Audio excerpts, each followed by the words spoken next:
Assalamualaikum warahmatullahi wabarakatuh. Salam sejahtera untuk kita semua. Mohon izin kepada Ibu Ani Kusumaningsih, STMM selaku dosen pengampu mata kuliah Manajemen Risiko Universitas Pamulang. Mohon izin untuk mempresentasikan materi karakteristik risiko perbankan dan regulasi perbankan. Sebelum memulai presentasi kali ini, izinkan kami untuk memperkenalkan diri terlebih dahulu. Nama saya Ida Ayosita. Saya Arya Afandi. Saya Ayunda Yasya. Perkenalkan, nama saya Olvino Pindra Pratama. Perkenalkan, nama saya Rafael Redari. Perkenalkan, nama saya Rifki Ardani.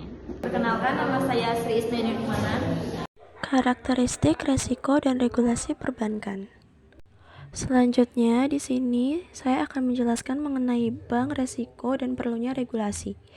Bank adalah sebuah lembaga yang diberikan izin oleh otoritas perbankan untuk menerima simpanan, memberikan kredit, dan menerima serta menerbitkan cek. Berbeda dengan bank, perusahaan jasa keuangan merupakan lembaga menawarkan produk keuangan seperti mortgage, dana pensiun, asuransi, atau obligasi kepada nasabahnya. Risiko. Risiko adalah peluang terjadinya bencana atau kerugian, peluang terjadinya hasil outcome yang buruk, risiko terkait dengan situasi yang hasilnya negatif dapat terjadi, dan besar kecilnya dapat diperkirakan.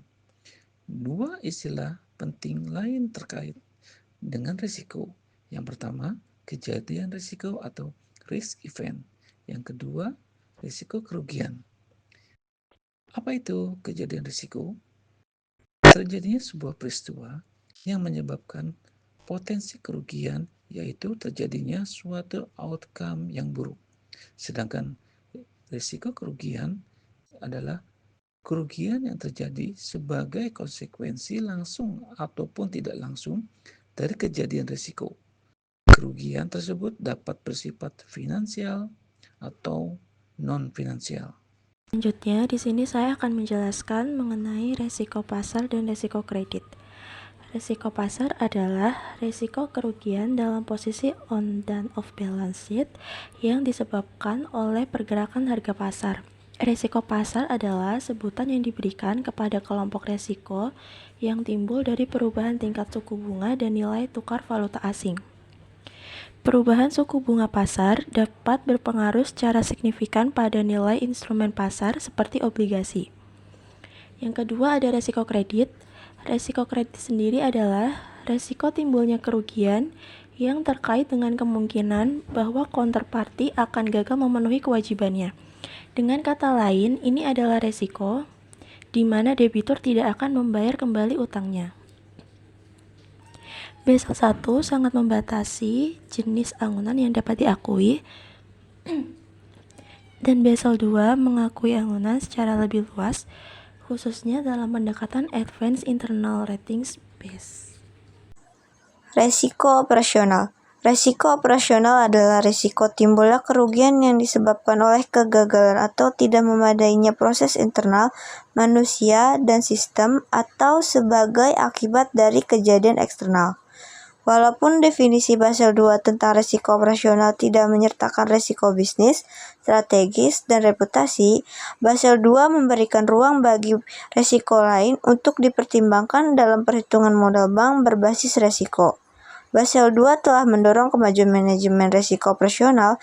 Untuk pertama kalinya bank diminta mengkuantifikasikan risiko operasional, mengukur dan mengalokasikan modal untuk mengantisipasi risiko operasional sebagaimana halnya yang dilakukan untuk risiko kredit dan risiko pasar. Baik, selanjutnya ada resiko-resiko lainnya yang meliputi resiko strategis, resiko bisnis, dan resiko reputasi. Yang pertama ada resiko bisnis, yaitu resiko yang terkait dengan posisi kompetitif bank dan prospek bank untuk berkembang dalam pasar yang senantiasa berubah. Kemudian resiko strategis, yaitu resiko yang terkait dengan keputusan bisnis jangka panjang yang diambil oleh manajemen senior bank. Dan yang terakhir yaitu resiko reputasi, resiko kerusakan potensial bagi perusahaan yang diakibatkan oleh opini publik yang negatif. Pengukuran kerugian sebagai akibat risiko reputasi sulit dilakukan karena sifat dampaknya yang meluas dan berjangka panjang. Dampak potensial kegagalan pengelolaan resiko dalam perbankan. Selain kerugian keuangan langsung, kejadian resiko pada bank juga dapat berdampak pada stakeholder bank tersebut sampai pemegang saham, pegawai dan nasabah, dan juga pada perekonomian. Secara umum, para pemegang saham dan pegawai terkena pengaruh secara langsung, namun tidak demikian halnya pada nasabah, sehingga dampak kejadian resiko tersebut tidak terlihat dengan jelas. Dampak resiko bagi nasabah bank merupakan yang penting karena hal ini memberikan penekanan untuk meregulasi bank secara khusus daripada melakukan regulasi industri jasa keuangan secara menyeluruh. Resiko yang sehari-harinya paling mempengaruhi para nasabah adalah resiko operasional.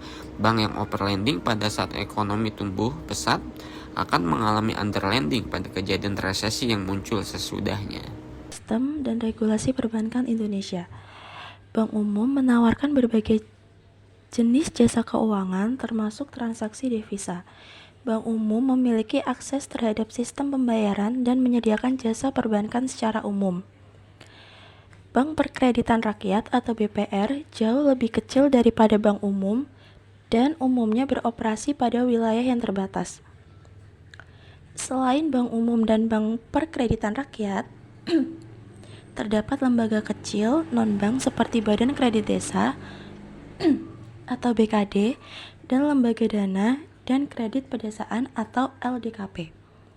Regulasi sistem perbankan berkembang pesat sejak tahun 1998 sebagai respon terhadap tantangan pasar keuangan domestik. Dan yang terakhir, Bank Indonesia telah menerbitkan Arsitektur Perbankan Indonesia yang menetapkan arah, garis besar, dan struktur industri perbankan untuk 5 hingga 10 tahun ke depan. Sekian presentasi dari kelompok kami, kurang lebihnya mohon maaf. Terima kasih.